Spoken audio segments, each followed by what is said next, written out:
नमस्कार दर्शकों, YouTube के मेरे चैनल में आप सबका स्वागत है। आज मैं वीडियो लेकर आई हूँ वृश्चिक लगन व वृश्चिक राशि के लिए राहु केतु का राशि परिवर्तन।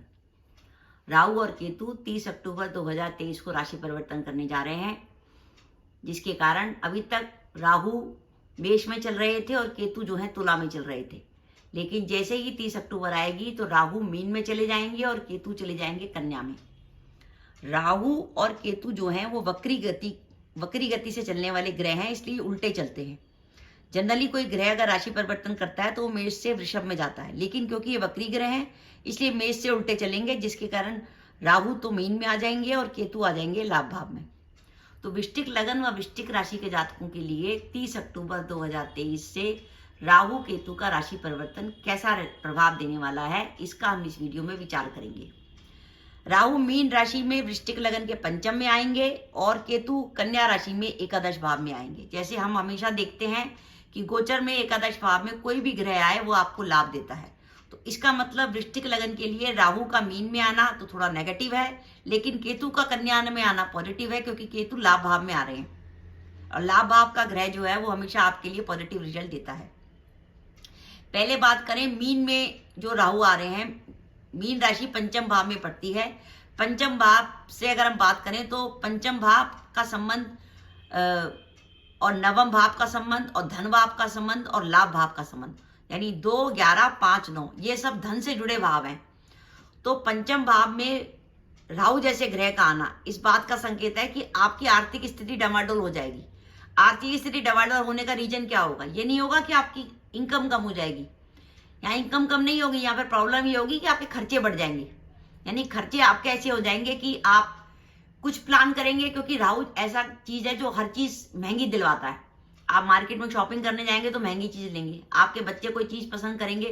पंचम भाव से संतान के बारे में विचार करते हैं तो बच्चों की जो डिमांड होगी सब लग्जरी आइटम की होगी।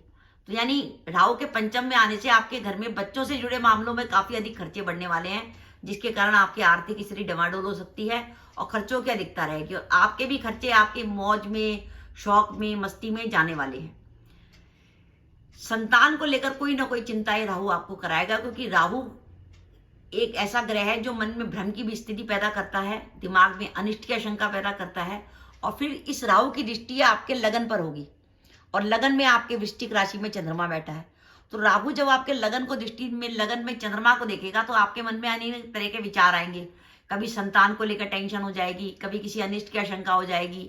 जैसे संतान आपकी बाई चांस कहीं पिकनिक पे गई है तो आप उस टेंशन में आ जाएंगे, संतान घूमने गई है तो आप परेशान हो जाएंगे, संतान की पढ़ाई को लेकर चिंता हो जाएगी। तो इस तरीके से राहु आपके मन में, पंचम में बैठा राहु संतान के बारे में चिंता देगा और लगन पे बैठे चंद्रमा को देखकर आपके मन में अनिष्ट की आशंका जताएगा।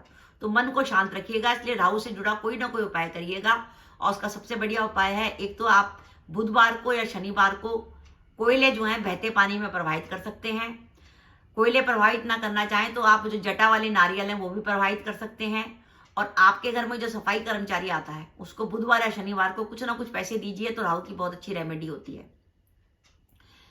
राहु के पंचम में रहने के कारण, पंचम होता है हमारा विद्या बुद्धि का स्थान, आप भले पूरे का डिसीजन सही ढंग से नहीं ले पाएंगे। आप नेगेटिविटी की तरफ कोई भी डिसीजन लेने जाएंगे तो नेगेटिव ज्यादा सोचेंगे। तो मन को थोड़ा शांत रखिए, हर चीज को नेगेटिव मत सोचिए। तो इसलिए मन को थोड़ा सा शांत रखिए और कोशिश करिए कि आप किसी भी आपके आसपास अगर कोई कुत्ते वगैरह हैं तो उनको अपने हाथ से जरूर कुछ खिलाइए, तो उनसे बहुत अच्छी पॉजिटिविटी मिलेगी। और अगर आपके घर में पेट्स हैं फिर तो आप अपने हाथ से उनको खाना खिलाने के, जब तक राहु यहाँ रहे कम से कम दिन में एक बार अपने हाथ से अपने पेट को खाना जरूर खिलाइए। अगर आपने कोई पालतू कुत्ता वगैरह पाला हुआ है उसको घुमाने ले जाइए। आप अपने कुत्ते को जितना छुएंगे, स्पर्श करेंगे, आपके राहु का प्रभाव आपकी बॉडी से उतना कम होता जाएगा। और आपके मोहल्ले में कोई कुत्ते वगैरह पले हुए हैं तो उनको भी खाने के लिए कुछ ना कुछ दीजिए। आजकल मार्केट में पेडिग्री के पैकेट्स आते हैं, आप उनको बिस्कुट्स वगैरह दे सकते हैं। तो इस तरीके से आप, क्योंकि ये कुत्ते जो होते हैं वो राहु और केतु दोनों के प्रतीक है, तो राहु और केतु दोनों की रेमेडी हो जाती है। दूसरी बात, अगर आपके माता पिता की उम्र ज्यादा है तो माता पिता के हेल्थ के लिए चिंता हो सकती है। राहु का पंचम में आना, माता पिता के स्वास्थ्य की किसी प्रकार की चिंता हो सकती है। और आप इस समय कोशिश करिएगा कि आप कुछ भी नया काम करें तो बिल्कुल सही ढंग से उसकी प्लानिंग कर लें।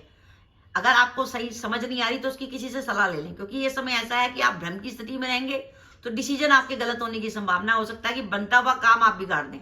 इसलिए मन को बिल्कुल शांत रखने की कोशिश करिए। रात को सोने से पहले अपने बिस्तर के पास एक स्टील का कटोरा ले लीजिए, उसमें पानी डालिए, 2-3 बूंद दूध की डालिए, तो उस पानी का कलर सफेद हो जाएगा। उस कटोरे को अपने सिर के पास रख लीजिए। अगर आप जमीन में सोते हैं तो जमीन में सर के पास रख लीजिए, और अगर आप बिस्तर पे सोते हैं तो अपने सिरहाने के नीचे रख लीजिए, या सिरहाने के पास जो टेबल पड़ी है उस पर रख दीजिए। रात भर में वो पानी जो है आपके दिमाग की एंग्जाइटी को खींचेगा, और सुबह उठते उस पानी को किसी कीकर के पैर में डाल दीजिए।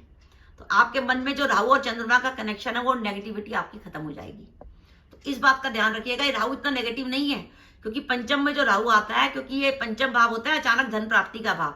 अगर बाई चांस आपकी कुंडली की दशाएं अच्छी चल रही होंगी तो ये पंचम का राहु आपको अचानक धन लाभ भी करा सकता है। इस बात का ध्यान रखिएगा। अब हम बात करें केतु की। वृश्चिक लगन में केतु आ रहे हैं लाभ भाव में। लाभ भाव होता है हमारा इच्छा पूर्ति का भाव। सबसे पहली बात, केतु का धन लाभ भाव में आना इस बात का संकेत है कि आपको हर तरीके से लाभ होगा। आप कहीं नौकरी में प्रमोशन की सोच रहे थे तो प्रमोशन की संभावना बन जाएगी। आप कहीं से किसी पॉलिटिकल लाइन में थे, आपके मान सम्मान की पूर्ति हो जाएगी। कहीं से आपको धन आने का इंतजार था, धन आ जाएगा। आप लंबे समय से कोई काम करने की सोच रहे थे तो उसको इच्छा पूर्ति हो जाएगी। आप देखेंगे आपके घर में भौतिक सुख सुविधाओं की वृद्धि होगी। तो आप देखिए कि राहु ने मीन में आके आपके लिए जो नेगेटिविटी क्रिएट करी है उसको केतु ने कन्या में आके खत्म कर दिया। तो आपका बैलेंस हो गया। बैलेंस क्या कहूं, मैं तो कहूंगी डबल ही रहेगा, क्योंकि लाभ भाव का केतु आपके लिए अच्छा फल देने वाला है। तो वृश्चिक लगन व वृश्चिक राशि के लिए राहु और केतु का गोचर इतना बुरा नहीं जाएगा। और बाई चांस आपकी दशाएं अच्छी चल रही होंगी तो वाकई ये गोचर इतना खराब नहीं होगा। दशाएं थोड़ी नेगेटिव चल रही होंगी, जैसे अष्टमेश बुध की चल रही होगी, या द्वादश शुक्र की चल रही होगी, दशा अंतर दशा चल रही होगी, या किसी ऐसे ग्रह की दशा अंतर दशा चल रही होगी जो 6, 8, 12 में बैठा है, तो थोड़े आपके खर्चे आपको ज्यादा परेशान कर सकते हैं। पर तब भी लाभ भाव का केतु आपकी पॉजिटिविटी आपको बढ़ाएगा। आपके घर में सुख सुविधा का सामान आएगा, भौतिक सुख में वृद्धि होगी। वर्तमान में अगर आपका कोई कोर्ट केस चल रहा है तो लाभ भाव का केतु आपको कोर्ट केस में सफलता दिला सकता है। पर ध्यान रखिएगा, अगर आपका कोई बड़ा भाई है या आपकी कोई बड़ी बहन है तो उसके स्वास्थ्य को लेकर किसी प्रकार की चिंता हो सकती है। जब तक केतु लाभ भाव में रहेगा उनके स्वास्थ्य से जुड़ी परेशानी हो सकती है। अगर बड़े भाई बहन को कोई प्रॉब्लम है या उनका स्वास्थ्य को लेकर कोई परेशानी है तो केतु के लिए आप कंबल का दान भी कर सकते हैं मंदिर में, गणेश जी के मंदिर में। तो मेरा यह मानना है कि वृश्चिक लगन और वृश्चिक राशि के लिए मिला जुला फल आ रहा है कि राहु मीन में थोड़े नेगेटिव हैं, लेकिन केतु कन्या में बहुत पॉजिटिव आ रहे हैं, जो आपको पॉजिटिव रिजल्ट देने वाले हैं। क्योंकि लाभ भाव में किसी भी ग्रह का चलना, चाहे वो पापी ग्रह हो या शुभ ग्रह हो, वो ग्रह आपको बढ़िया रिजल्ट देके जाता है।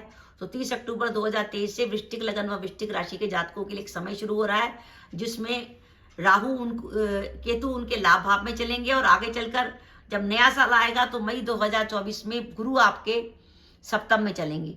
लाभ भाव में केतु होंगे और गुरु आपके सप्तम में होंगे, यानी आगे चलकर मई 2024 के बाद आपकी फाइनेंशियल पोजीशन और बहुत बढ़िया होने वाली है। तो दर्शकों, ये मेरा वीडियो था कि वृश्चिक लगन और वृश्चिक राशि के लिए राहु का मीन राशि में गोचर और केतु का कन्या राशि में गोचर कैसा रहेगा। आपको मेरा वीडियो कैसा लगा प्लीज कमेंट बॉक्स में कमेंट करके बताइएगा। इसके साथ ही अगर आप मेरे चैनल पर पहली बार आए हैं और आपने मेरा चैनल अभी तक सब्सक्राइब नहीं किया तो कृपया मेरा चैनल सब्सक्राइब कर दें, साथ ही बेल आइकन को भी दबा दें, जिससे जब भी मैं अपने वीडियो अपलोड करूं उसके नोटिफिकेशन आपको मिल जाए और आप मेरा वीडियो देख सकें। इसके साथ ही नमस्कार दर्शकों, जय माता दी।